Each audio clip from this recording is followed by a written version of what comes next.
continue on. Everybody hit like, everybody hit subscribe, hit follow. Johnny's here. We talked yesterday about Donald Trump and the whole Somalia thing, removing the temporary protection status for Somali immigrants, which, if you look closely, it doesn't affects really do anything. Yeah, it affects like 500-600 people. But a lot of people would say it's a start. I think for comparison here, there are 80,000 Somalis in Minnesota alone. So I don't know how much 500-600 is going to do. But we've had these problems with money being sent to Somalia, ending up in the hands of al-Shabaab. We've had Somali immigrants leave the state of Minnesota to go fight with al-Shabaab. And now we have all of this fraud, and a lot of that fraud money is finding its way back to Somalia. So not only are they ripping us off of our tax dollars, but then they're taking that money out of our economy and giving it back to a third world shithole. Yeah. So we have Donald Trump's take on the whole thing.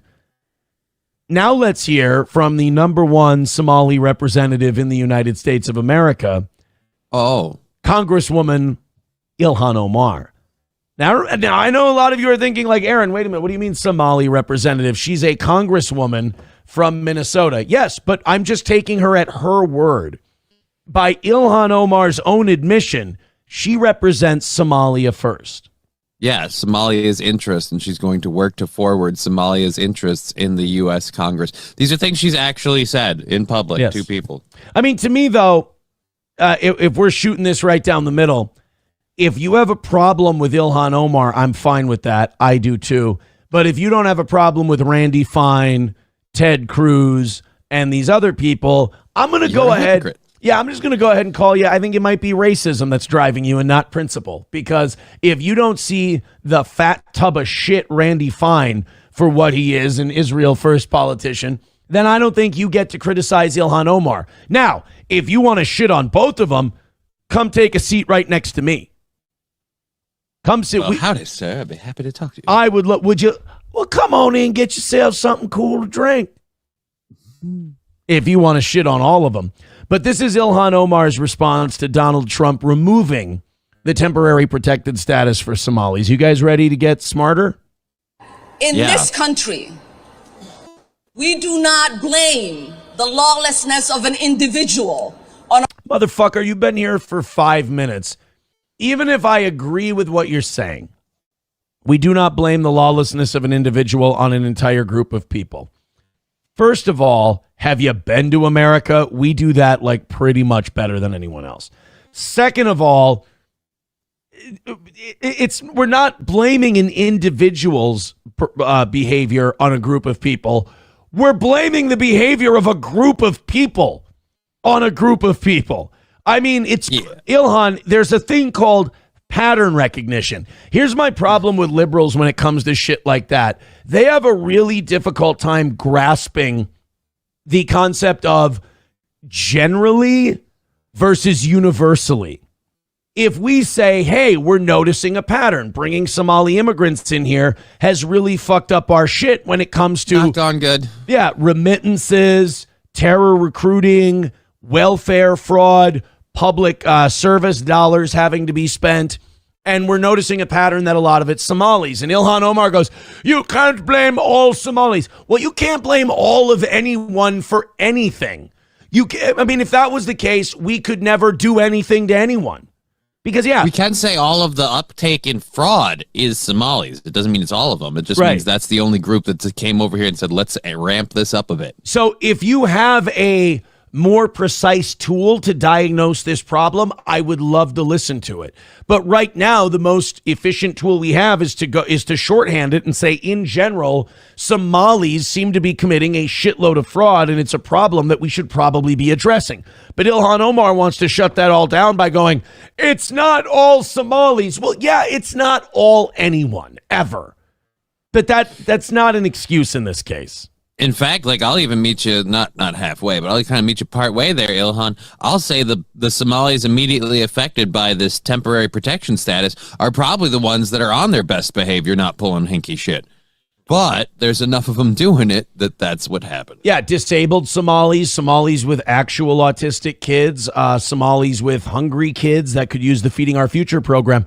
All that's going away. because you guys fucking ripped everybody off.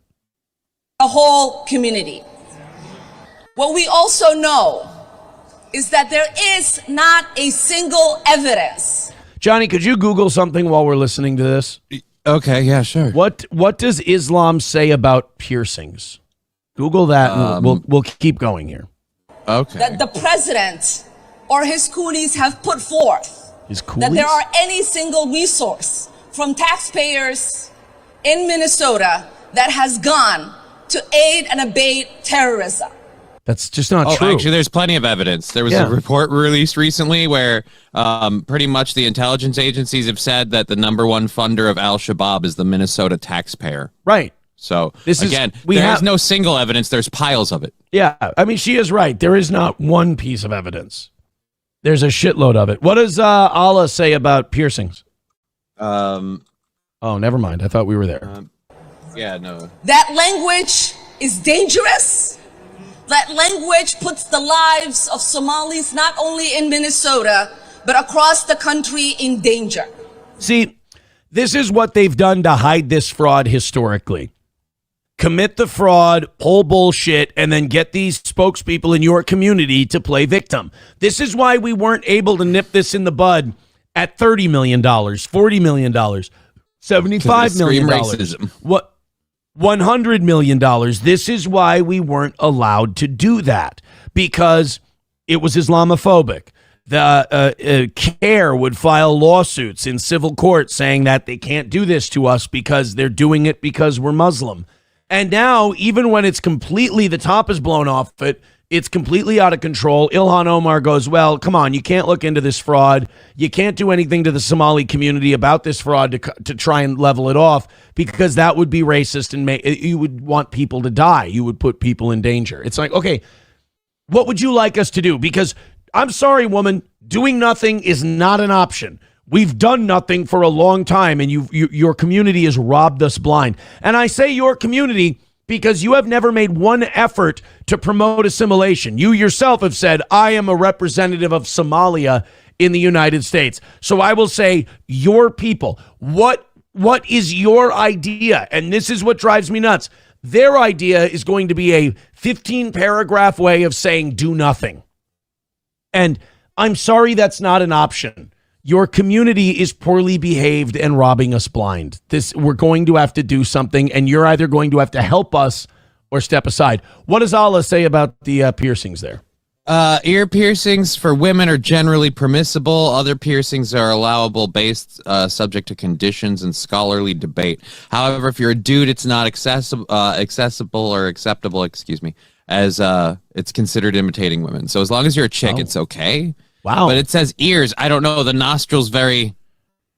Well, it did say other piercings are okay, too. I'll say this. That's actually kind of based, like Islam, kind of a little progressive there on that one.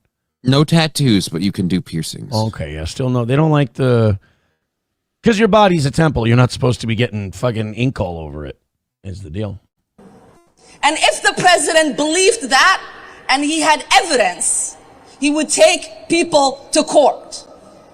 It's really hard to take them to court for fraud they've committed. Time out. We are. What do you call the shit we're doing? We've taken dozens of people to court already. We are doing it. I mean, this is a pretty desperate attempt, just denying reality. Donald Trump and the federal prosecutors have been taking people to court. And by the way, they're going to continue to take people to court. We would have been taking them to court a long time ago, but the government of Minnesota decided to do fuck all about this for years and years under two straight Democratic administrations, Dayton and Walz.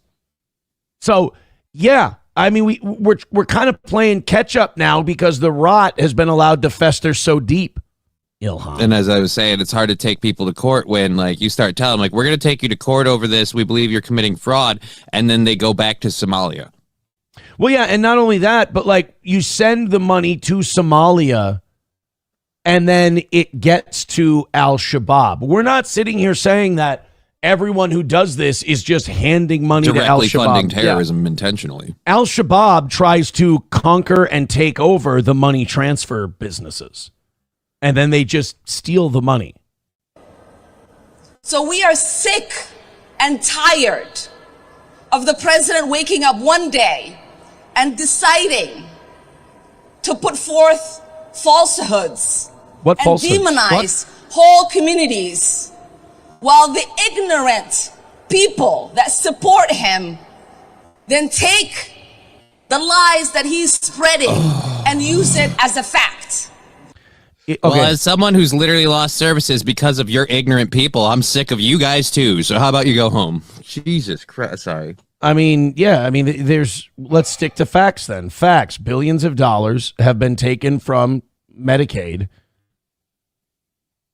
Feeding our futures. Fraudulently by Somalis in Feeding Our Future, the Medicaid scandal, the daycare scandal, the services scandal, and the autism scandal. And those are just the ones we know. And I'm sure if we just continued to dig, the rot would run through every single program without fail. And the people who would be indicted would have the same hyphenated, elongated names. I'm sorry, Ilhan. These are just a fact. We didn't go looking for this. Your community did it. If it was a guy named Frank Johnson and he was doing it, we'd find it. We'd prosecute the guy. Remember, the government's the mafia. If you're a citizen and you're stealing money from them, they're going to figure it out and they're going to throw your ass in jail. So I'm sorry that you guys are the ones overwhelmingly committing this fraud, but it's a fact. And again, if 5 or 6 kids are fucking around in a classroom of 40, the teacher's going to make everybody stay after class and get a talking to. Is everyone guilty? No. But everyone's going to hear the fucking message. We've seen it during the campaign where he said Haitians were eating cats and dogs. Haitians were eating cats and dogs. It might not be widespread. There was at least one incident. But we have at least one instance of a guy doing that. By the way, one person writing in, as an employee in the state of Minnesota, I have a line on my pay stub, Somali terrorist organization. Oh, see, I didn't know that. Oh, it just goes right out of your taxes. I didn't know that it just went right out of your taxes. We've seen his vice president repeat those lies. We've seen the media run it as a headline as if it was a fact. Dude, again, it was a fact. You just don't like it. Dude, this is some Takia shit going on here.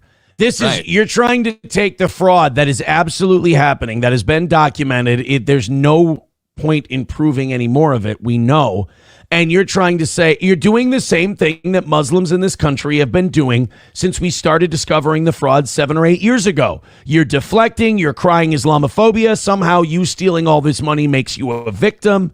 I really hope the administration stays the course on this and doesn't fall for this shit, because in Minnesota for years, we've been hands off and backing off every time someone goes, we don't even let them get to racism. As soon as they start going, we're like, I'm out.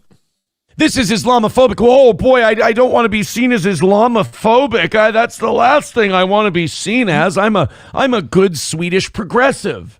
Yeah, but eventually that flips, man. Like, I mean, when will we, like, and that's my question. When does Minnesota reach the point of, like, this is Islamophobic? Like, damn right. Have you seen how those heathens behave? Like, when do we hit that point? It flipped the first time they used the accusation, because they never meant it the first time they used it. They knew it would back people off. It's a tactic. So it was disingenuous from Jump Street. It was, the translation is, quit taking away our money train of fraud. That is shameful. That is shameful. Hey, maybe, okay, I'm going to give you that. Maybe the Haiti stuff that J.D. Vance said is shameful. I'm going to go ahead and concede that point. You know what else is shameful? Stealing billions of dollars and destroying programs used to help vulnerable people. That's from way the community that welcomed That's you. way more shameful than a guy saying that a couple of Haitians ate some ducks. By the way, duck is a good meal. Duck, and by the way, that one happened for sure. There was a couple instances of Haitians taking ducks out of parks. I wish they would have offered me some duck. I would have paid generously by the pound. Duck is delicious. Come here and get some geese. Goose isn't bad. I've had a goose stew before in a crock pot. Really? Wasn't bad. A little gamey, greasy. Little gamey, little greasy, but you put it in like a gravy broth with some vegetables and potatoes. Passable. All right. Pretty good. That is ignorant. It makes us look like a stupid nation that does not believe in truth but traffics in lies. Hey, you want to see a stupid nation? You want to go back to Somalia? There's a stupid nation if you want to see one, my dear. Oh, I don't know. It grinds my gears, though. What? It doesn't believe in truth and peddles and lies, like you've been lying this whole time and completely ignoring the truth of the truth came out. And the truth came out because the federal government went, look, we're sick and tired of Minnesota just not doing anything about this. It's wild because Somalis have been bending us over and stealing from the coffers of government at an alarming rate. And then we finally and we let you get away with it for a long time. Then we finally do something and we're not doing it right. We're being racist. There's no way we can enforce the law and not be racist in your eyes. Like, I'm sorry, we have to profile Somalis because that's where the trail keeps taking us. There's no way we're going to be able to clean this up without looking like we're targeting Somalis, because in order to clean this up, we do have to target Somalis. Because, again, that's the group committing them. I don't know. Yeah, I mean, I don't know what to tell you. TDR Shit Show with $2 says, this is for drinking beers. Move that guy up a spot. We can at least move him up and push the racist to the top. Drinking beers? I don't think he's like a racist, is he? Isn't that that's more of? I haven't noticed if he is, but I don't pay attention to that. So. I feel like drinking. That's Main Vein, who's more the racist. And I don't really memorize who the more or less racist people are. These are my paying customers who have kept us alive for 5 years. So yes, I do remember the more racist ones. Cool. I memorize all the ones who are going to get me on a watch list. Nice. That's who I remember. That's fair. Coltrane with $1 says, we don't do that. Ever heard of gun owners, you fucking bubblehead cunt? I'm just going to assume that he's talking about Ilhan Omar and not us. I would hope so. Because I don't think I'm a bubblehead. And I've never bashed gun owners. No, but people like her do. He's right about that. Oh yeah, no, people like her do generalize. She's one of the people who said that white males commit the most crimes in America. Like, she's lied and generalized to a point where I'm like, you don't have any grounds to stand on. Even if you were completely right and Donald Trump just woke up one day and went, we're going to blame the Somalis. It's all the towel heads doing this horrible stuff. Like, I would kill my dog to hear Donald Trump say towel heads in a national address, just for the record. That'd be hilarious. Go ahead. I'm sorry. No, it's fine. But yeah, so it's not like he woke up one day and just, did that. Like, we had real evidence of stuff. But we have her who's gone on and, again, said things that have been proven blatantly false. Like, most gun violence is committed by white males in this country. It's like, actually, that's not true. Well, that is true. The most instances of crime and the most instances of gun crime are committed by white people, but they manipulate the numbers because you have to go by percentage of the population and white people should be committing more crimes than black people in this country. That should be how it is. For Christ's sake, we're 65. They're starting to now throw Hispanics in with white people. So it's 70. If you count that, 75% of the country is white. If we're not committing most of the crime, there's a giant fucking problem in some of those other groups. So us committing most of the crime is, okay. And by the way, I don't think we're committing most of the crime. We're committing a plurality of the crime. I don't think any one group is over 50%. But we should be, because if you're 65% of the country, you should be committing about 60 to 65% of the crime. But we're not overrepresented. If anything, we're underrepresented. Yeah, but do we count white-collar crime and all that stuff in there, too? We don't enforce white-collar crime. This is America, goddammit. Yeah, that's why. That's what the white people do. It's literally in the name. That's where we go. We also have to stop pretending. I think we need to break up whites. Because I have more in common with some poor black guy in the hood than I do some banker ripping somebody off committing white-collar crime. I think we got to I think we got to go socioeconomic. I think we got to go money more than race. No, that's the way we should have been doing it for a long time.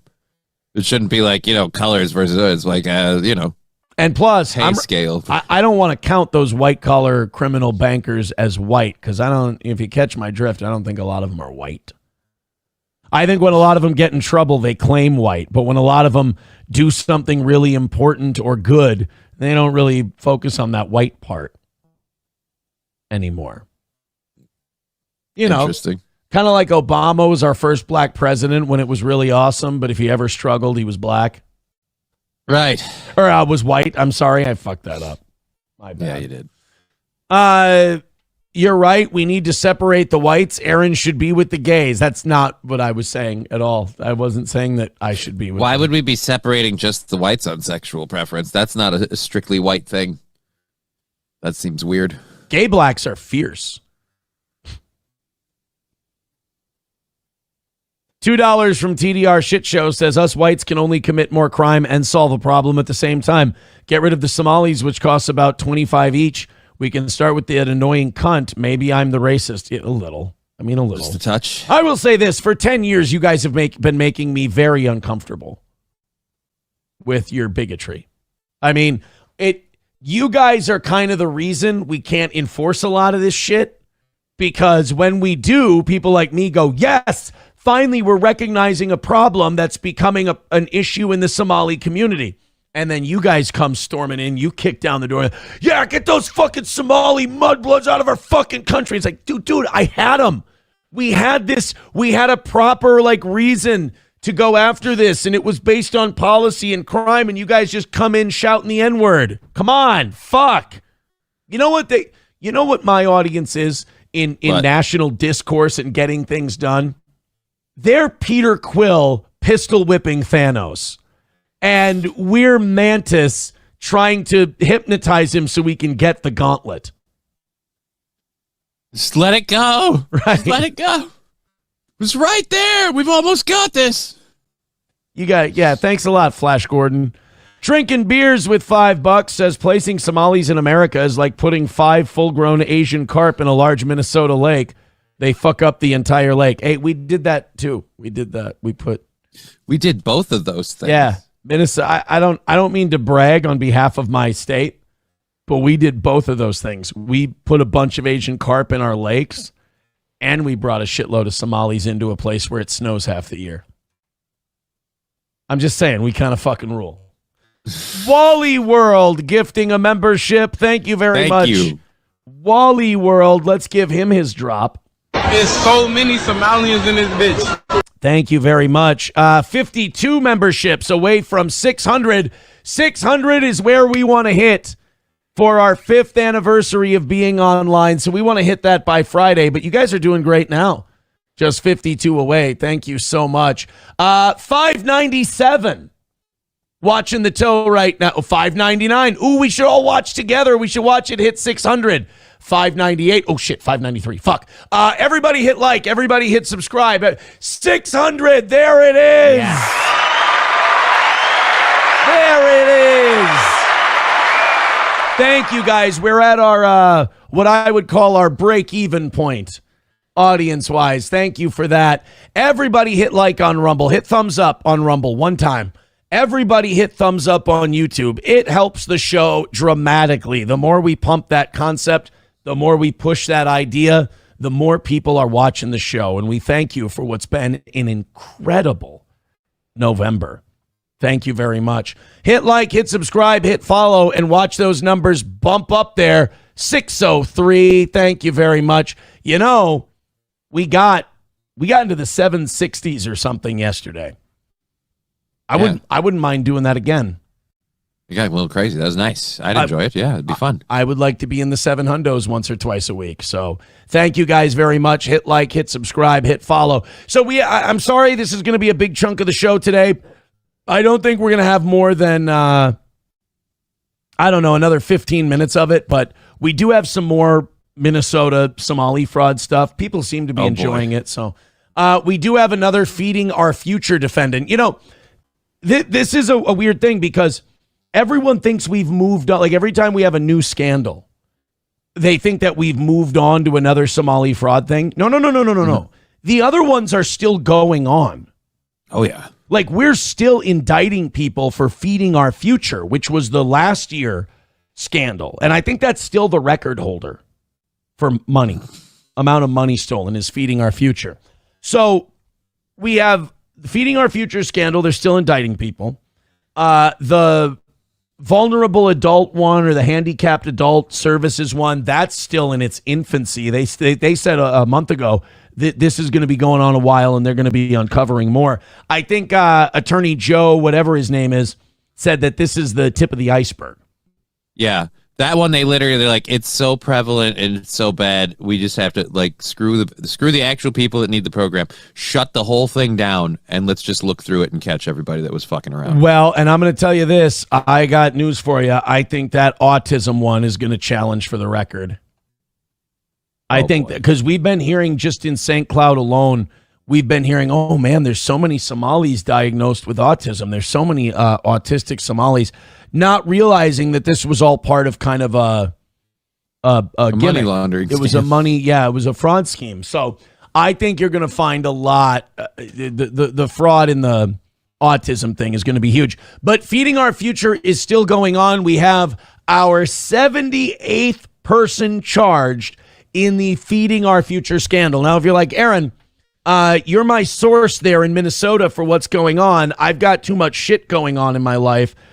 What's going on? Which one is the Feeding Our Future? Now, if you don't know, don't worry. We've got like an encyclopedia knowledge of these different scandals in this state. Feeding Our Future is the one where poor kids would get fed meals by restaurants. It was a government program to encourage private philanthropy, which was if you own a restaurant or a grocery store or whatever, and you feed a bunch of poor kids, then we'll reimburse you for a portion of the cost of that food so you can keep poor kids fed.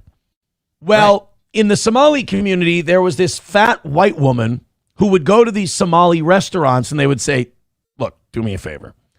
Write down that you served 4,000 kids today, which is impossible. And this shows why we need Doge. This shows why the government, like the federal government kind of deserves to be ripped off on a lot of this stuff because we're finding out that we just don't give a shit and we just write blank checks. And people just okay numbers. Yeah, they just say, yeah, sure, sounds good. This little shoebox Somali restaurant on a street corner on Lake Street was apparently serving 4,000 kids a day. And they were getting tens of millions of dollars in reimbursement for this. You know, a scandal that nobody talks about in Minnesota is the food stamp scandal. Do you know that one? I do not. What is the food stamp scandal? Well, this one, were selling them? In St. Cloud, they've busted people on this, but I think this is probably going on everywhere. People come in with food stamps, and they sell them to the grocer, the Somali grocer. So yeah, the Somali grocer buys them for like 60 cents on the dollar and just gives these people cash for the food stamps. And then the grocer, without having to give away a single product, a single apple, anything, a goat, sends all the money. Sends that to the federal government. They send him 100%. So he makes a 40% markup on the food stamps. And there you go. Still has his whole store's inventory to sell. And still has his whole store's inventory. It's a nice little, because I don't know if you know this, but grocery stores work on about 1.5 to 2% profit margin. It's razor thin. So that's a nice bump to have if you can get it then. 40% is a nice little markup, my friend. So Feeding Our Future was where these restaurants would claim they were feeding people. They would take the check. Meanwhile, they're not feeding a single soul. And this was prevalent in 3 cities. Minneapolis, St. Cloud, and Wilmer. Those 3 cities. You're going to go Rochester, but okay. Those 3 cities have very large Somali populations. So they've now indicted a 78th person in Feeding Our Future. His name? You want to guess his name? Tom Bradshaw. Frank Wilson. No, it's Abdi Rashid Bixi Dul. No, Ilhan, we're just bigots, and we're profiling. Yes, or as Ilhan Omar would say, God damn this white supremacy, I believe is the way. Look, some Muslims did some things, okay? Exactly. That's all it is. By the way, thank you to Wally World for gifting another membership. There's so many Somalians in this bitch. There are a lot of Somalians in this bitch. We're also 51 memberships away from 600. I think my Rumble chat broke. I hate when this happens. I think I need to refresh my Rumble chat.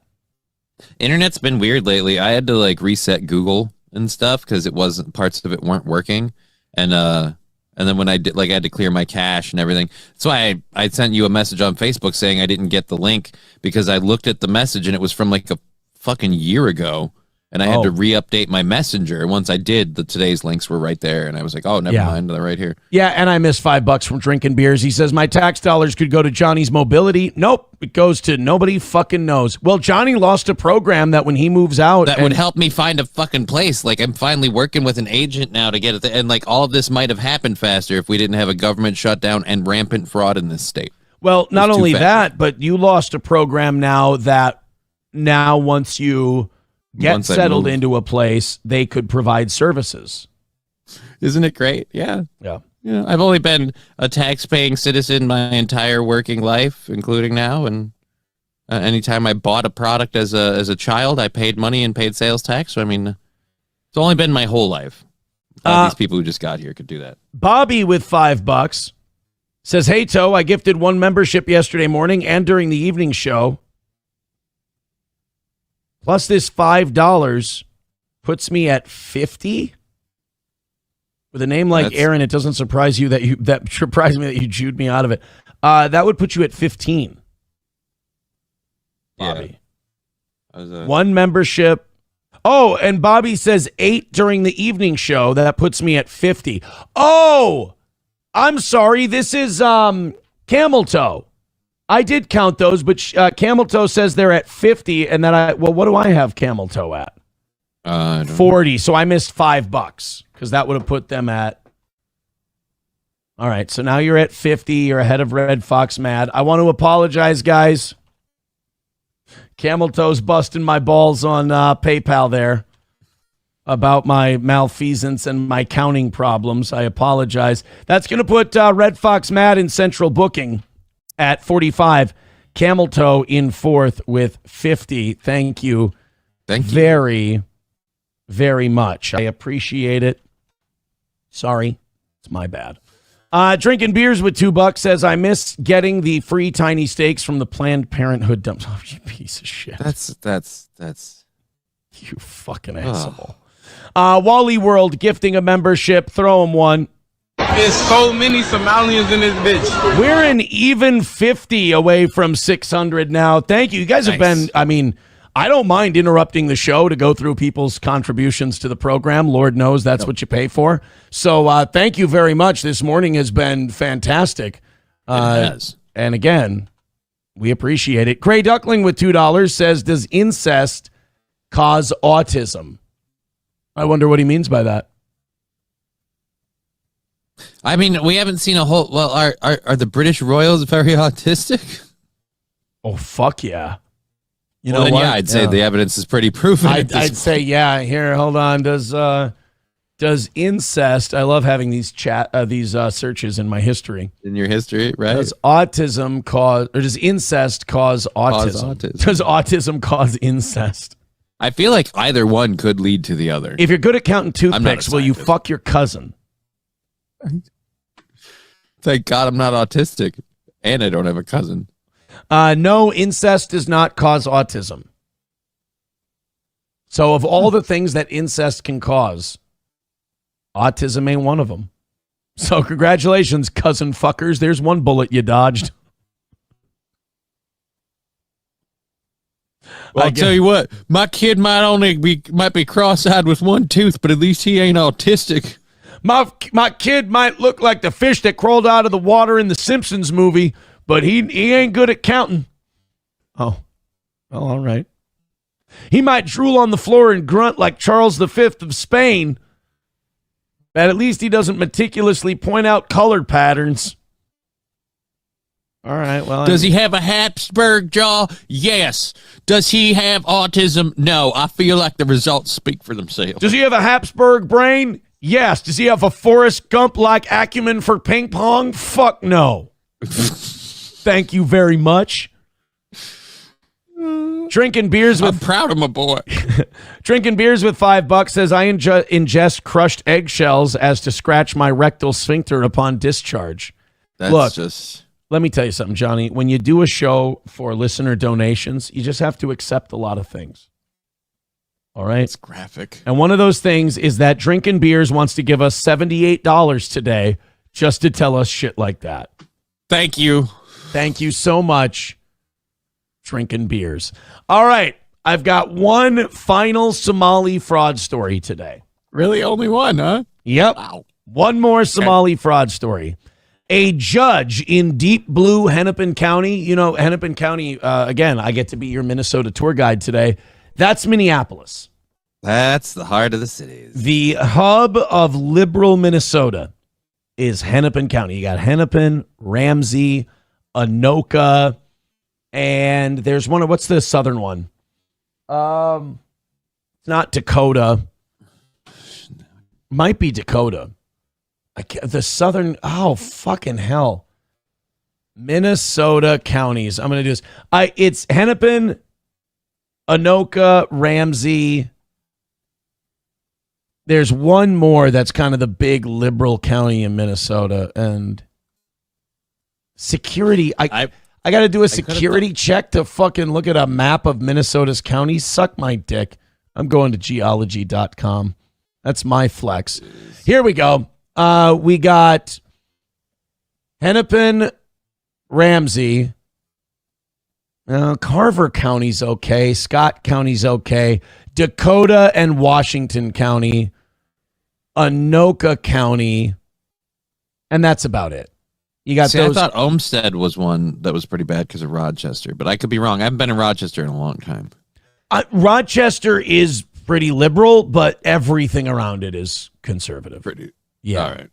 I would say Dakota, Washington, Ramsey, Hennepin, and Anoka. I would say those five are probably your big liberal counties. And then St. Louis County has Duluth, but outside of Duluth, it's pretty red outside of that area. But anyway, Hennepin County has a judge, and I wish we got the judge's name in this write-up here, but we'll get it in the story. A judge in deep blue Hennepin County has overturned the guilty verdict of Abdi Fattah Yusuf after he stole $27 million from taxpayers. The ruling could now open the door for other fraud convictions in Minnesota to be overturned. Jurors are shocked by this decision. We'll listen to the story in just a second. I have no other choice here but to believe that some kind of payoff or bribe. Yes, I'm accusing this judge of being fucking dirty because there's one thing to be lenient because you're liberal and you believe in immigration. That comes in the form of lax sentencing, lax bail, shit like that. In order to overturn, not 72 million, 7.2 million, still a lot. To overturn a $7.2 million guilty fraud verdict from a jury that came to it unanimously, that's how our system works. To overturn that, you've had to have had something put in your pocket. You've got some kind of campaign contribution, something that you again, having. If he didn't, I'd be even more pissed. Yeah, if they just did this out of the goodness of their liberal heart, that would really piss me off. Let's find out what happened here. This is insane. This trial for Abdi Fattah Yusuf. The jury heard evidence that he ran his home health care company, Promise Health, out of a mailbox at a Central Avenue address where multiple other home health care companies were supposedly located. In this one building. In this one mailbox. This one mailbox, this one address, had a bunch of healthcare facilities headquartered, stationed there. You know when you go into those strip malls and there's like an investment firm and an accounting firm, and there's like 7 other accounting firms in that same office? Doesn't seem hinky at all. No. Yusuf and his wife, Lol Ahmed, were charged with stealing $7.2 million of taxpayer money through Medicaid overbilling in a personal care assistant or PCA scam. The couple allegedly spent tens of thousands of the fraud money on luxury items for themselves. Despite the jury swiftly convicting Yusuf, Judge Sarah West last week decided they got it wrong. First of all, she looks like she's 12. I'd like to know how she got her bench seat Also, of course, this is the face of the woman who vacated the conviction. The judgment. This is a jury. I mean, a judge, it wouldn't be the first time that a judge has disagreed with a jury's verdict, but you have to accept the jury's verdict. That's how our system works. It's reversing or overturning a jury's verdict. Defense attorney Joe Tamburino, who's not affiliated with this case, reviewed the decision and analyzed it for KARE 11 News. He says Judge West ruled that the state's case relied heavily on circumstantial evidence and that she believed the state did not rule out other reasonable inferences. That in fact, that's not your, but that's for the jury to determine. The jury's supposed to determine whether it's substantial evidence or circumstantial evidence. It's not the judge's job. The judge gives the instruction to the jury and tells them to make their best decision. Wow, this is insane. there could have been other reasons. She better be getting paid. Yeah, she'd better be getting a check from this because this is egregious. Other reasonable inferences. That in fact, there could have been other reasonable theories other than guilt in this case. That's what it comes down to. Despite the ruling, I'm tempted, I've never felt this urge during the show before. And if it wasn't so early in the morning, I'd consider it. I want to call Sean. I want to call potentially criminal Sean and ask him if a judge can fucking do this. Well, not only is that part upsetting, the fact that, again, this is circumstantial. Yeah, the circumstance of their mailbox of their private residence housing multiple medical care companies. It's so obviously some sort of a scam. And I'm just I'm gobsmacked to the idea that she's this is just, it's all circumstantial. And it's all predicated on this idea. It's not, they didn't really prove their case. Does a judge just get to come in and go, you guys voted wrong? So can we have someone do that for George Floyd? Can a judge just come in and go, look, this entire thing was fucked from Jump Street. You guys paraded the jury past the war zone of Minneapolis. People were publicly saying that the country will burn if this guy doesn't go to jail. So I feel like that guy didn't get a fair shake. We're going to vacate that fucking judgment. How about we do that one? I don't know. And who is that? Judge biggest fucking balls who ever lived? I'm a fan of his. It's Judge Grady. If Sheriff Grady ever goes over to the judge side, that's Judge Grady. First of all, if Grady Judd ever becomes a judge, he's going to set records for the most constitutional violations. Judge West wrote that she is troubled by the manner in which fraud was able to be perpetuated at Promise Health. I was stunned. State Representative Kristen Robbins, chair of the House Fraud Prevention and State Oversight Committee, says she's now reviewing if any state laws need to be tightened. We want to strengthen state law so that we can get prosecutions out of these cases. Because no, I think what you did is you found a really disgusting, crooked judge, and they got Somali fraud money stuffed into their pocket to overturn this conviction. I mean, they just pulled a straight up dirty move. a jury thought he was guilty. Jurors in the case can't believe the decision. I am shocked. I'm shocked based off of all of the evidence that was presented to us and the obvious guilt that we saw based off of the said evidence. It was not a difficult decision whatsoever. The deliberation took probably 4 hours at most. Based off of the state's evidence that was presented, I was beyond a reasonable doubt. Circumstantial? What's circumstantial about the fact that he ran the damn thing out of a mailbox, that he kept making all these claims for all these companies that he was running, and they all were held in one building that could have never held that many actual legit businesses? What's circumstantial about all that? These are addresses, these are billings, these are companies, these are hard facts. And this judge just overturned it. I'm with you, Johnny. I don't mean to encourage bribery, but she better have got paid, because if she did this out of the goodness of her heart, then she's the most retarded judge who ever lived and doesn't deserve to have a fucking law license, let alone be a judge. And I'll say this, if she did it just out of the goodness of her heart, she's clearly a Minnesotan. Yeah, right. The attorney for Mr. Youssef, Ian Burrell, sent me a statement today that says, in part, Judge West's ruling affirms what we have maintained from the beginning, that our client, Mr. Youssef, was wrongfully accused and did not commit fraud or racketeering. That's not what she said. That is not what the judge said at all. What the judge said was she felt a lot of the evidence was too circumstantial. and that the state didn't necessarily prove the burden of their case. Yeah, that doesn't mean you're innocent. That just means, in her opinion, they didn't do a good enough job proving you guilty. The Attorney General's office filed an appeal this afternoon. Good. So the Minnesota Court of Appeals will take a second look at this decision. Good. Julie. So, Lou, did Mr. Tamburino, did he have any kind of emotional reaction? And this is pretty stunning. This does not happen.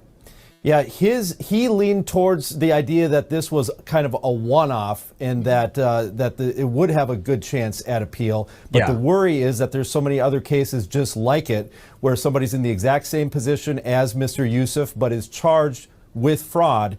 And if the judge can determine that maybe they didn't know that the fraud was going on underneath them in the case, then other judges could throw it out just like this one. No, because there's so many Somalians in this bitch. That just actually kind of works.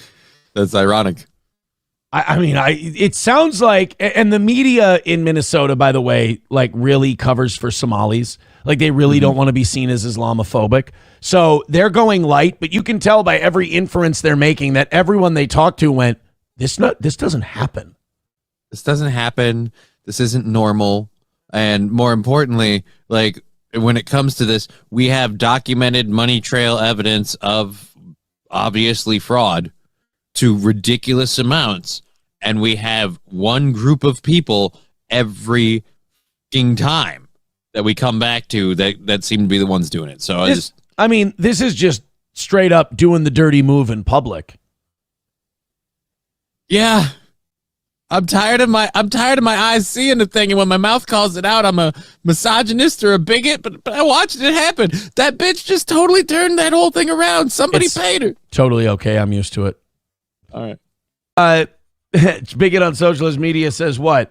GTA 6 is delayed until 2030. That's the news you would expect. No, they pushed it back again a couple weeks ago to 2026. GTA 6 is taking a long time, but they did have a big announcement yesterday, and honestly, very rarely in this world anymore are there announcements that make everyone happy. This is an announcement that makes everyone happy. Every time a video game tries to do something new, people call it woke bullshit, or it's all about Trump. Like, everything's political now. This is the one announcement that is going to bring people together and make everyone happy. Ladies and gentlemen, I give you pride parades and queer representation in GTA 6. That's right. They're going to, in a Grand Theft Auto game, give you pride parades going up and down the street. I have a feeling that's going to last all of the first week of the game. Just wait until the TikToks get up there from blue-haired Betty's going, can you believe the hate crimes that are happening in GTA 6? Because remember, if it happens in a video game, it's like Freddy Krueger. It's happening in real life. So just give it a week of viral video after viral video of just trans arms and legs and torsos flying all over the game screen as someone goes with a fucking rocket launcher cheat and just goes around blowing up pride parades. All right. It's the first day. It's going to be the videos of the LGBTQ community going, isn't this wonderful? We finally have representation in a game. Like having a parade on a blurry video game screen is going to cancel out AIDS and monkeypox. Like, that's going to make you feel better. But they're going to love it. It's going to be great. It's going to be amazing. Thank you for seeing us. Thank you for making us visible. Then it's going to be either the second week or the second half of the first week, and you're going to start seeing all the TikToks and all the YouTubes and all the Instagram posts of all the people blowing up the pride parades or shooting up the pride parades and, oh, isn't this great? Oh, I'm owning the libs. And then people are going to get mad and they're going to get offended, and then all you're going to have is the debate's going to be the queer community is up in arms over hate crimes committed in a video game, and we're going to get dumber. Or you're going to have conservatives outraged because there's too much gay shit in their murder carjacking game, and then that's going to be political on that end. I think honestly, I love this news. I think it's great because I'm just here to watch the fight. I'm here to watch. Remember in 2016, like almost 10 years ago now, when our whole culture had to stop and argue about a Ghostbusters movie because there were girls in it. And then everybody debated that like it was a presidential campaign issue. I love shit like that. I love when stuff like that goes down. A bunch of retards fighting over something that doesn't matter is very entertaining to watch. So the GTA 6 getting the pride parades and the queer representation and, you know, the baddies jacking cars. Oh, my God, get out. It's going to be great. Caddy Z will be making appearances and smacking people up, looking fabulous and shit. It's going to be awesome. So get ready for your GTA 6 pride parades, which will probably be patched out of the game within the first week. Because, again, you're not going to be able to do it. You're not going to be able to do it without everybody losing their mind. By the way, Mike Go, this is my favorite. He writes, Jesus fucking Christ. Yeah, that's going to be a lot of people's response. Dr. Doom says GTA 6, butt sex everywhere. That's a selling point. There you go. GTA 6, butt sex everywhere. Join the party. And yeah, you're going to have like people recreating that Wisconsin parade that got crashed into. You're going to see a lot of creativity. Like that first week of people posting the pride parade assaults in GTA 6, it's going to be like the slam dunk contest. You're like, "Oh, I haven't seen that one before. Oh, wow, that's creative." And then it's just going to be calls to get it to stop. Shut it down. We can't do it. Rachel says, that's what my husband can't wait to do. See, it's like the news is like a day or two old and people are already just planning. They're like, oh man, I can't fucking wait for this game to go out. Like, on one hand, you're going to have people going, I cannot wait for this game to come out and have some representation. I mean, if you're like that, that's weird, but whatever, people are. And then there's the other side that's probably the bigger side in Rockstar Games, which is, I can't fucking wait to blow up one of these pride parades. Mike Herb says, burn them before they patch it. Dude, they're patching it. They're patching it for sure. All I know, yeah, see Fauci's Penguin. All I know is I got to get GTA right away. She was missing a nose ring, says Mike Herb. Baba Shab says GTA 4 was the peak of the series. I say like 3 Liberty City stories, Vice City stories, like that whole GTA, the GTA 3 in between 3 and 4 run that they had, to me is my favorite, but that's because that's when I grew up playing it. You know, 3 really brought that whole thing like to the stratosphere. GTA 3 is the RDR2 of the Grand Theft Auto games, for sure. Yeah, I mean, it's the one that made everybody not be able to wait for the next one. Daryl Brooks, that was his name. Thank you. Yeah, everybody's going to be Daryl Brooks. Everybody's going to be grenading them. It's going to be bad. Let me say this. This was a bad idea. I can say unequivocally, this was a terrible idea. Miss Tay with $10 says TDR shit show, still the original and still the best. Oh, poor other shit show. Just getting his ass kicked today. Drinking beers with $5 says first day of GTA 6. I'm stealing a Mustang with a trunk full of artillery and heading straight for the Pride Parade. See, there's nothing you're going to be able to do to stop this. This was I mean, if you want to put it in the game, put it in the game, but don't advertise it because now people are planning shit up now. They're planning virtual terrorist attacks. Contagious Cody with $2 says, or they'll make it so you can't do anything to them. Well, then people are going to fuck with the game so you can do it. Like where there's a will, there's a way. And people are going to want to blow up the pride parades. Veldrain with $1 says, so you are telling me I can grab a machine gun and mow down a bunch of... Yes. I'm not going to finish what you wrote, but yes. We do have some Hassan praising communist China. By the way, I tried to listen to the Trigonometry show because they had Ben Shapiro on that one time when he was talking about, if you can't afford a house, maybe you shouldn't live in that city. It's like, you fucking prick. And then I watched Dave Smith on there, and I got to say, like the guys on that Trigonometry podcast, they have a weird way of taking something that looks like it's going to be really exciting to watch on paper and making it NPR levels of boring. But then they had Hassan on yesterday, and I turned on the Hassan episode, and I said, I think I'm going to watch this. I'm going to hear Hassan out. Holy shit, like I've only watched Hassan Piker in clips before. How does anybody watch that guy broadcast? He's boring as all shit. He's monotone. He never makes a point. He doesn't know what the fuck he's talking about. He doesn't even get to talking points. He's just a rambling ass. And he was on this trigonometry podcast yesterday. And again, I tried to listen. It was very, very difficult. And he was talking about being in communist China because he just came back from communist China. Now, if you don't know this, China has an ongoing genocide against Muslims, against Uyghurs. Now, Hassan Piker grew up in a Muslim family. He grew up in an Islamic family. His cousin is Cenk Uyghur. And this guy seems to, like, he is so clinging to this champagne socialism that he believes in, this notion of communism that's easy to believe in when you've got tens of millions of dollars in the bank, this phony. He's praising communist China despite them having an ongoing genocide against Muslims, saying China has become far more tolerant. You cannot ban religion and be tolerant. You cannot murder Muslims and be tolerant. You cannot punish dissent by imprisonment and be tolerant. I mean, this guy is ignorant beyond ignorant. Let's play the clip of Hassan on this trigonometry show.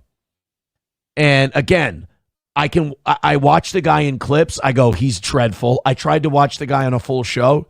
It's impossible. But since it's an important factor in the commodity production, because someone has to engage in sanitation, I think it's much more valuable to ensure that they have a sense of autonomy and that those positions are hired and have enough. They have enough replacement labor force so that they do less hours in general and still get a decent amount of pay, and so that they can still feel human. Okay, Hassan, here's the problem. That costs a fortune. The money has to come from somewhere. And this is what, that classic line about communism. At some point, you run out of other people's money. I mean, sometimes when you're lecturing a communist about things, you do sound like a fuddy-duddy dad who's just telling the kids no. But that is what it's like to debate a communist, is you're just like, no, we can't do that. Well, we need to have a deep labor force for sanitation so people aren't working too many hours, but they're still getting paid more than enough money. It's like, that doesn't work. Like, you gotta go back to school and go to math class. You can't have a robust workforce all making really great wages, but then also they don't go and work very much and they're picking up garbage. Unfortunately, unless we sell recycling, we sell garbage to China and shit like that. Like, unless you can somehow monetize garbage, there's not enough economic production from it outside of subscription costs to be able to recoup enough money to get people the life you're talking about. And so Hassan's answer would be, well, have the government do it. Well, Hassan, where is the government going to get the money from? Communists are exhausting. And I hate that he talks like he's making this shit up as he goes. And I'm pretty sure he might be. And have some sense of autonomy in the labor force where they can do that job and still make an honest living and be able to feed their family and also have some free time on the side to pursue whatever hobbies they want to pursue. So, okay, but Hassan, that doesn't come from just handing out money to people. That comes from sound monetary policy. You have to have a currency that's backed by something and worth something. Inflation is what has caused us to not be able to have the 70s, 80s, and 90s family where you had a parent working and you could afford a decent house. We threw our fucking currency on the ground, much like your friends in China have done, to the point where it's so worthless that you've got to gather up so much of it just to be able to scrape by a, surviving life. And now imagine the government's going to print a shitload of money to pay these sanitation workers what you want to pay them. So they only work 25, 30 hours a week, and they're picking up garbage, and we're paying them all this money. What do you think is going to happen to the currency? It's going to fall apart because it has no value. But people like me are looked at by people like Hassan like, oh, you're just a meanie head who takes advantage of workers and doesn't want them to have anything. Motherfucker, I'm more closer to a homeless guy than I am a rich guy. We all are. It's just that it's like you have to tell these fucking people there's no Santa Claus. I'm sorry. This has to be backed by something. The way to achieve that would be like what a really high minimum wage, or like what's the way to get there? Like, cause economic production that backs the currency, so we're not printing it out of thin air. Wages have to be tied to production. Money has to be backed by something. I agree with the idea that people who are working every kind of job should have free time and make a good living. The question is, how do you do that? Because in a market economy, what you are paid is a function of what you produce, right? Well, I think in a market economy, what you are paid should be what you produce. Well, then in that case, teaching you would make no money. We couldn't pay teachers anything. They don't produce a product that draws money. So you already fucked up. You already fucked that one up, Hassan. Great. Now we just got rid of teachers. Sanitation, same thing. They don't provide a monetary value. They get rid of our waste. They take our waste somewhere. The only intrinsic value in that is how much someone would be willing to pay you to remove your waste, to remove their waste. I don't think that that's how it works in the market economy. I think in the market economy, your replaceability is what determines your wages, especially if you are replaced. That's part of production. If you produce so much that you can't be replaced, that makes you more valuable and you earn more money because only you can produce that. If you produce fries in a paper container and 9,000 people down the street can do the same exact thing, then what you're getting paid is tied to your production. God damn it, man. By a non-domestic labor force, for example, that depresses your wages even further on the domestic front for the citizen labor force. So are we going to say that we should close the borders? Because that'll help wages. There you go, Hassan. You and I can agree. Let's end immigration for a while until Americans can catch back up again, and that'll drive up domestic wages. You and I are in. There we go. I found common ground with Hassan. No third world labor coming into the United States. So I think you're right, though. In the market economy, your output should be the determining factor. That's actually a socialist position, ironically enough. No, it's not. I can't believe that you actually think that. I'm worried you don't know what socialism is. Not all socialists are against the market. And I would say that the output is the most consequential factor in that regard. I agree. What that means, however, is that if the company is actually, for example, increasing its output and therefore generating more revenue overall, then everyone down to the most replaceable aspect of labor, which would be sanitation in this regard, should still get paid a just wage, like fair. Oh, okay. Or that company takes that money, they expand their business, and they hire new people. I mean, if the company produces and they make a shitload of money, it's kind of up to the company what they should do with that money. You know what would be great, Hassan? Is if we stopped all of the billionaire protectionism we have in this country, encouraged more competition, and then workers would maybe be able to choose between the company that when their profits go up, they're like, we're happy with where we're at, we're going to give everybody raises, or the company that goes, I want to expand more, I'm going to open a new facility, and we're going to hire more people. Meanwhile, the workers that are already there don't get a raise. But instead, we don't bust up monopolies anymore. We don't give any shit to the Black Rocks and the State Streets and the Vanguards of the world. I mean, there is a place where socialists and real free market capitalists can meet and probably build really one hell of an economy. But it's the basic misunderstanding of mathematics that really hinders a socialist. Compensation. Minimum wages is one way of doing it as a Band-Aid solution. But a minimum wage isn't tied to production, my man. Are Nordic countries, for example, where there is no minimum wage, because the minimum wage would ironically be a depressing factor on the overall average wages that people get. Hey. How have they achieved this, though? They've achieved this through sectoral bargaining. They've achieved this through robust unions and labor participation in these wage negotiations.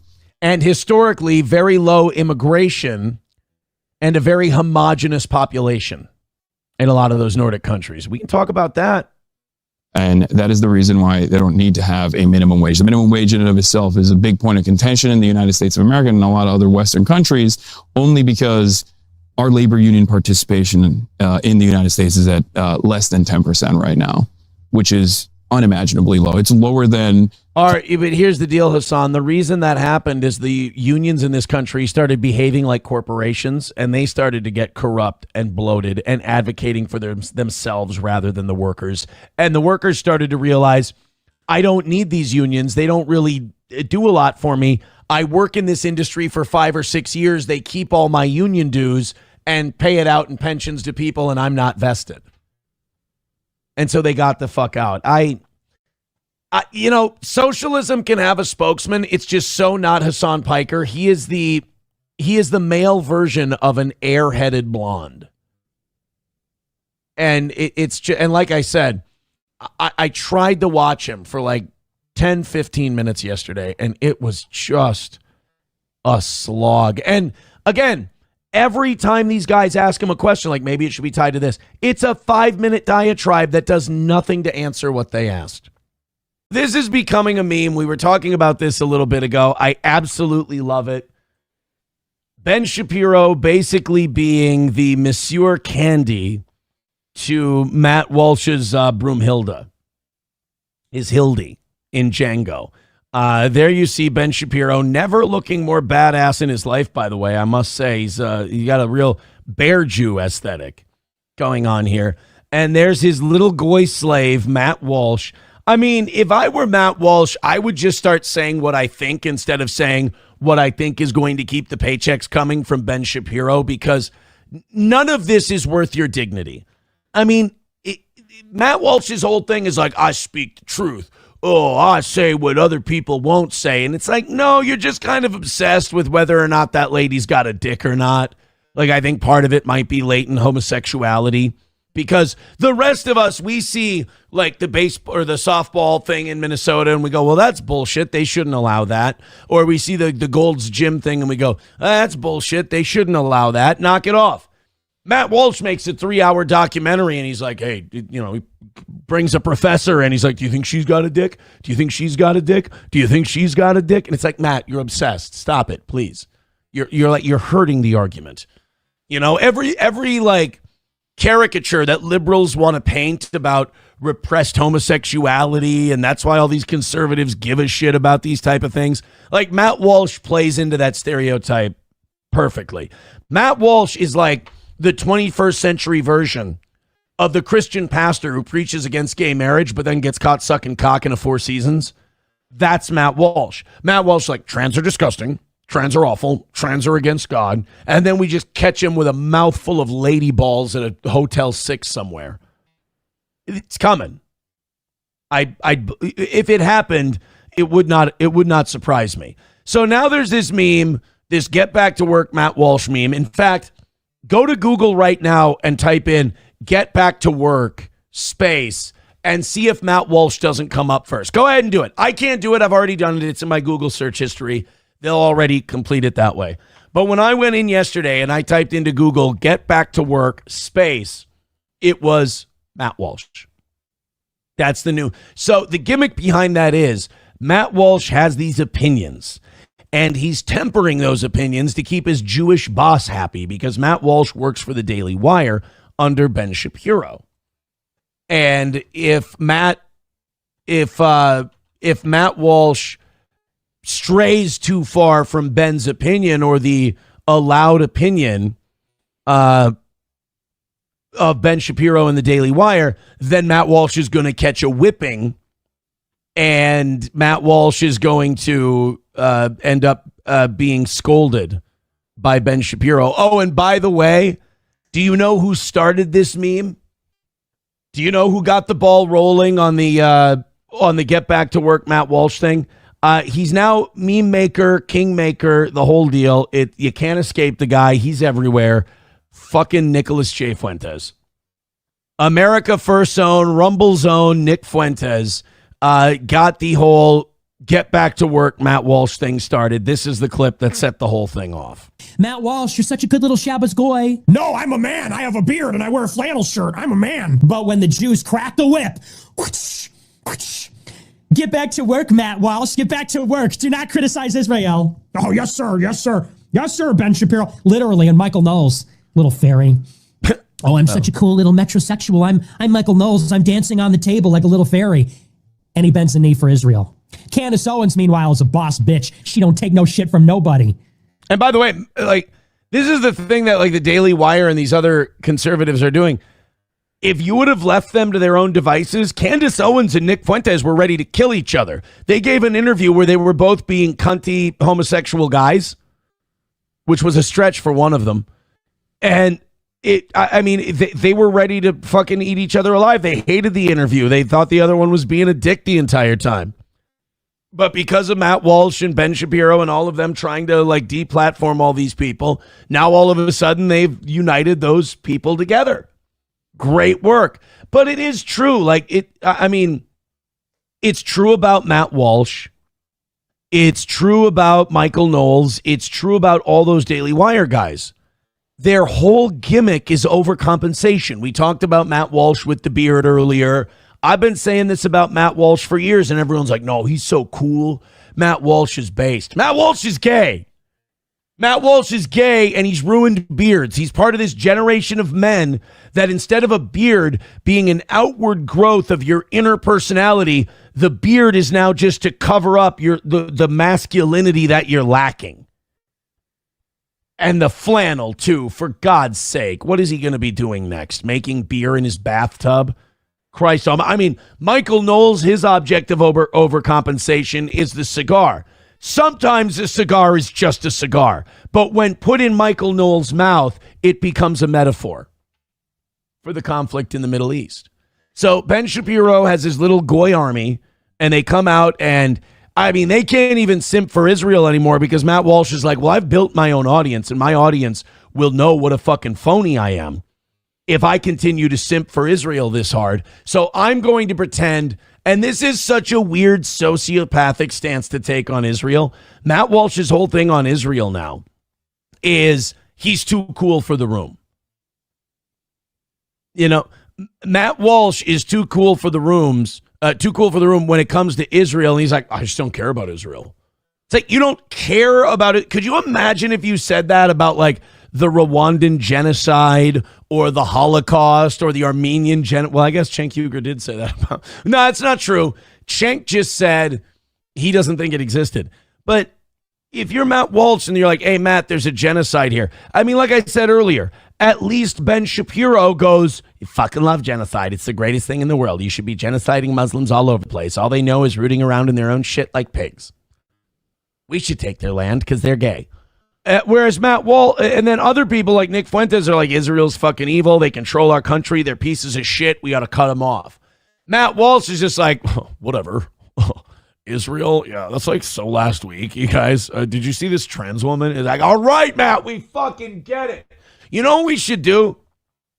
We should tell Matt Walsh that a shitload of trans people have joined the IDF and are just bloodthirsty in Gaza. And then he'll start kind of seeing the light on the whole thing. I think Matt Walsh has a blind spot. If you don't put a chick with a dick in it, Matt Walsh has no idea what's going on and doesn't know how to follow the story. Papa Shab says that was a pretty good Matt Walsh. It was just my general impression of a closeted gay dude. So if that's a good Matt Walsh, you're welcome. So this is what Matt Walsh wrote on Sunday that got people fired up. We cannot have a coherent or productive political debate if the dialogue includes a whole bunch of random foreigners from all across the world who have no stake in our country, no skin in the game, and no firsthand knowledge of our culture at all. Oh, really, Matt? To quote Chris D'Elia, oh, really, dude? I agree. You know what? Matt Walsh and I agree. I don't think Matt Walsh knows how much we agree or why we agree, but I agree with Matt Walsh. I agree. People who don't know anything about our culture, people who don't have any skin in the game in our country, we should not be having a coherent or productive political debate with them. It is very important to identify the foreign intruders and bully them mercilessly until they shut up and leave us alone. You see, everything with Matt is this overcompensating for being kind of a little cuck goy. You know, he's like, we should bully them and we should mercilessly and shut them up and treat them like intruders and bully them up and show them what men we are. It's like, really? I hear that one wants to play girls softball. Get him, Matt. Get him, Matt. Get the players on the girls softball team, Matt. Show them what a big, strong man you are. Yeah. Take that mentally ill person full of hormones and half a dick, and you fucking show them who's boss, Matt. Look at that. She wants to throw a softball to girls. Go get her. You got her, Matt. You're a big, strong boy. You're a big, tough man. You're a good Shabbos goy. Get him, Matt Walsh. Hey, look at that. Hey, Matt, you see that? That guy wants to play on the girls' bowling team. Go get him. Show him where the 7-10 split goes, Matt. You're a big, strong man. Hey, Matt, Israel is literally trying to wipe out and ethnically cleanse an entire group of people. Oh, God, it's not important. What? Hey, Matt, they're buying up all kinds of American social media and mainstream media so that they can control the narrative on what's going on in Israel. Yeah, that's not really important. I don't care. There's a 5'10" dude trying to play power forward with girls. I'm focusing on the important things in this country. Okay, cool. We cannot talk about or fix any of our problems with a mob of foreigners constantly barging into the conversation. Hey, Matt. AIPAC, buddy. I don't see, like, all Muslims are doing in this country right now is ripping off our welfare system, which, if you want to know the truth of it, is kind of a white guy move. That's kind of an assimilation move. I mean, yeah, it's annoying. Yeah, we should be limiting migration from those countries. Absolutely. But if you think that the shit the Somalis are doing in Minnesota is worse or more damaging to this country than the influence Israel peddles on a regular basis, Matt. And by the way, Matt Walsh knows that's the case. Matt Walsh doesn't want to say it because his Jewish boss will get pissed at him. Hey, Matt, growing a set of balls worked really well for Candace Owens. Candace Owens has a booming career because she grew a set of balls way bigger than yours. I bet you Candace Owens could grow a better beard than you, Matt. And she went off on her own and she said, fuck you, you can't tell me what to say. And now she's the biggest thing online. But Matt likes that steady paycheck. I mean, doesn't he have 14 kids? Didn't he marry a broodmare? Isn't that his whole thing? He's like, I'm a traditional man. All I do is knock up my wife. That's all I do all day long. She sits in the house and gets pregnant. I actually make her sit in stirrups while I'm at work. Just wait for her. I even bought my dick a little beard that it can wear. Just to show that my dick is a man dick.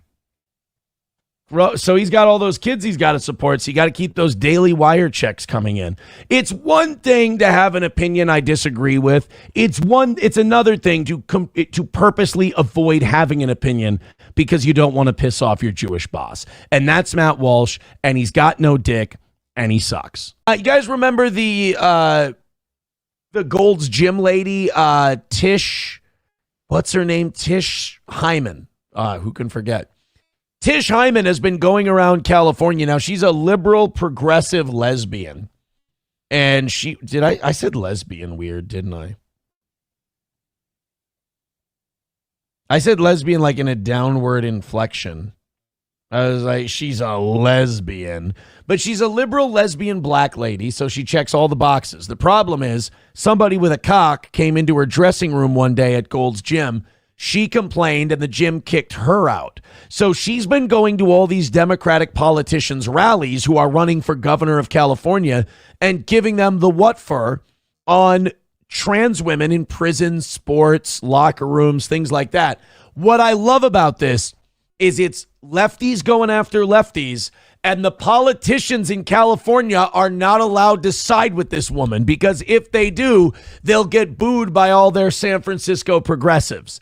So Tish Hyman has gone to, was it Gavin Newsom? And she's busted his balls at an event about this, and they ended up booing her out of the room. Now she's going to see Eric Swalwell, everybody's favorite Chinese spy banger. And she's going to now talk to Eric Swalwell, who's talking about running for governor, and asking him about the locker rooms and the shit like it. You know, I wish Democrats were smart enough to understand that the first one who decides to break from the Democratic ethos of, well, everybody should be able to go into whatever bathroom, that they'll get a shitload of Democratic support, because while the activists with blue hair that they're in front of cheer this all the time, oh my God, we love it, 90 to 95% of the country is working through common sense. They don't even hate the people going into the locker rooms. They're just like, no, you can't have a cock and go into the women's room. It's not okay. So one Democrat breaks from this, they're going to get a shitload of support, but they're all terrified and nutless. So here's Tish Hyman talking to Eric Swalwell. So I've been harassed, verbally and assaulted multiple times by men in the women's locker room at Gold's Gym in LA. I've even lost my membership after objecting to one man in the women's locker room who turned out to be a convicted domestic abuser who broke his wife's jaw so badly she needs to have surgery.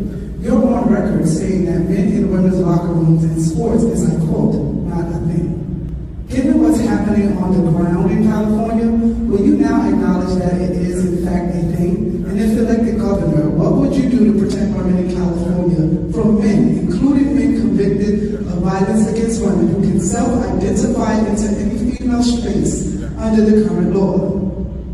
I'm sorry that happened. I'll take the next two questions and get back to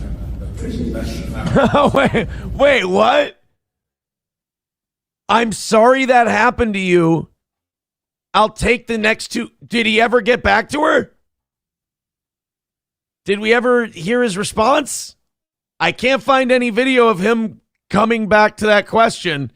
Wow, you don't see that anymore. The old school politician dodge. Gavin, I'm going to give Gavin Newsom respect here. He went toe-to-toe with her. Like, they argued and they had a discussion about this and the whole thing.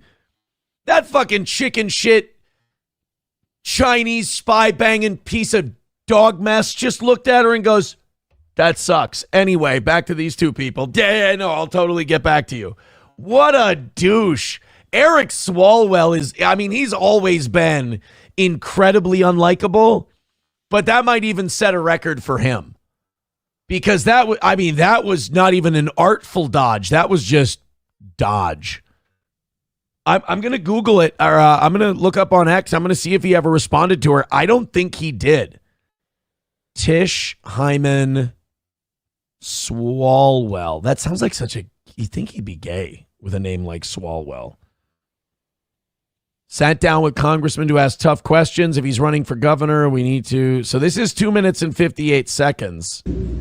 So I've been harassed, verbally and assaulted. Given what's happening on the...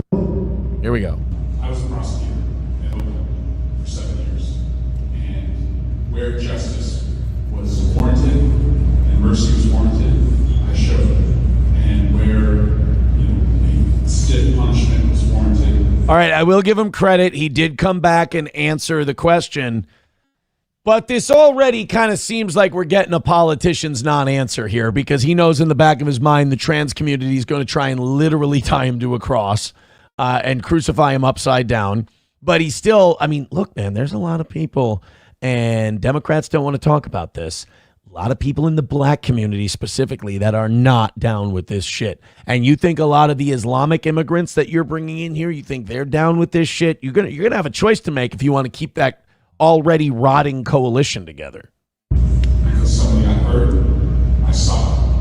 And I will not be a governor that tolerates violence against women in our state. Period. It's not what she asked. She asked about the locker rooms and the sports. She's asking you to have the balls that every, common sense American has, which is, no, we got to kind of police a lot of these sports and stuff through biological sex and genitalia. I'm sorry. We just do. If you want to say that gender is a construct and that bullshit, fine, I'll surrender that to you. Then we're not going to go by gender. We're going to go by biological sex. There you go. Because they like to use that as a weasel word. They like to make it up like, oh, gender is just a social construct. It's not, though. But okay, we'll give you that. Then gender doesn't matter in anything anymore. Biological sex matters, and that's it. Biological sex and gender are different. Okay, I'll even give you that point. You're right. All locker rooms and all sports are based on biological sex. There, now we're not discriminating against anybody. Now, as it relates to the issue of trans kids, particularly in sports, sure. She didn't ask you about trans kids. First of all, that shouldn't be a thing. That's called single moms with Munchausen syndrome.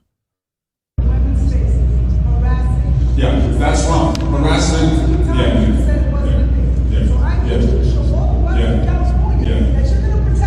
I'm going to protect women. I did as a prosecutor. I will protect women. No woman should be harassed. You don't protect women as a prosecutor. You take the easiest deal you can get and call it a win so you can advance your career. Stop saying that you protect anybody. In any locker room. I'm telling you, no woman should be harassed in a locker room. That's a crime. That's a crime. Yeah.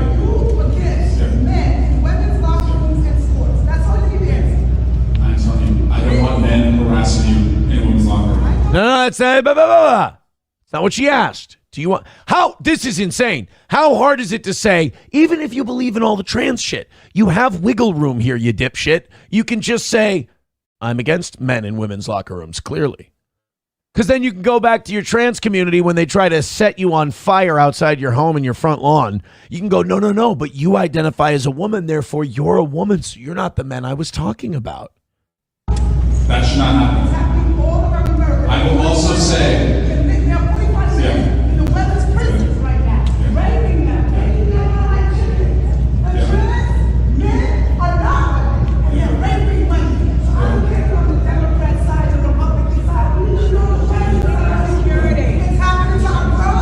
Listen to that. They're going, security. She's fired up about this. It's something that's very near and dear to her. It's important. I'm sorry you don't want to hear it. Look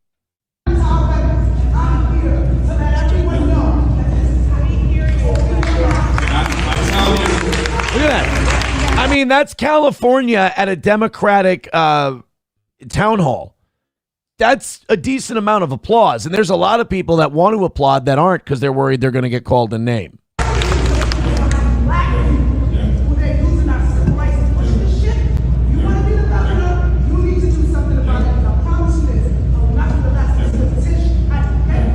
going to protect you, Mr. Governor. You have my word on this.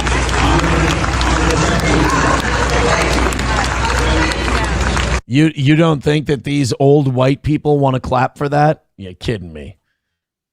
So I mean, it was a weaselly answer by a weaselly guy. I mean, Eric Swalwell. I mean, if you're looking for balls, you might as well look in the locker room at the women's locker room in the Gold Gym. You'll find a bigger set of balls in there than you will on Eric Swalwell.